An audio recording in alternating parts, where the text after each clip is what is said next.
Have you ever woken up in the middle of the dream and you realize that you could control it?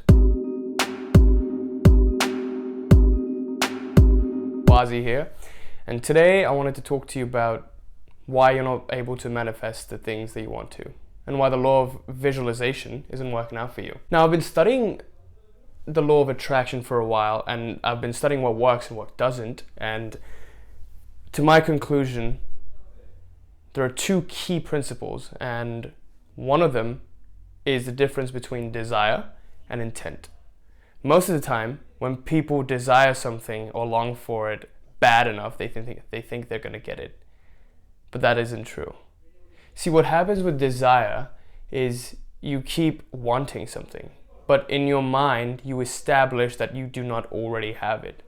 So you live your life with that distance between what you want and what you already have. And you're never able to bridge the gap. Secondly, I want to talk about intent. Now, intent really is desire, but the desire doesn't linger on for long. It just gets transmuted into action. Now, what happens with desire is that when you long for something bad enough, in the spiritual community, you generate what is called excess potential. And the main principle of nature is such that it acts to balance out excess potential. Therefore, most of the time when you want something bad enough, you always get the opposite. You get what you don't want, because nature is acting to balance out the excess potential you create. Intent, on the other hand, you kind of create desire, but you don't create too much of it, because you transmute all of that desire into intention. But what most people don't know is that intent comes in two forms. There is inner intention and outer intention.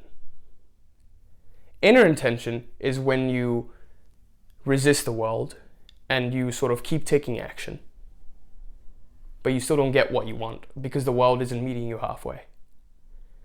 Outer intention, on the other hand, this occurs when you have perfect unity between heart and mind. Now, what I mean by that is you'll see many spiritual people, they meditate. They meditate to calm down the mind.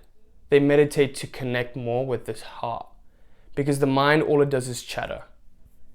The mind doesn't let you connect with the heart, but you kind of need to connect with the mind and the heart. It's paradoxical, but so are many things in the spiritual community. Going back to outer intention, it is a very difficult concept to explain, but here's what's going to help.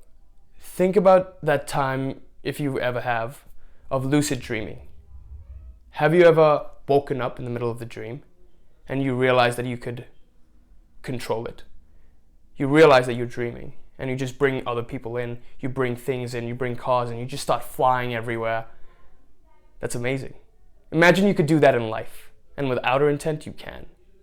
See, the quality of life, of reality, is such, it's so inert, that when I try to move this cup, I have to exert force. I have to exert intent. And that's inner intent. Imagine you could move it without touching it. That is outer intent. Now, one way you can test out outer intent is through the flipping of a coin. Try flipping a coin and visualizing it landing on whatever you want it to land on. Let's say you visualize heads and you try to land it on heads. See, in order to get to outer intent, you must first transcend desire, transcend inner intention, and then get to outer intention. So with the flipping of the coin, what we're doing is we desire it to land on something, so we visualize it. And we flip it, and that's inner intention, when we resist the world, and then it lands on something. And then we open our eyes and we see that it lands on whatever we want it to, based on our connection with our heart. So based on the unity you have already with your mind and your heart, you're going to get your desired outcome. And that is how you can use outer intention to your benefit. Thank you for watching, and I hope this helps you. And I hope you'll try the coin flipping technique and work on your outer intent skills. Till next time.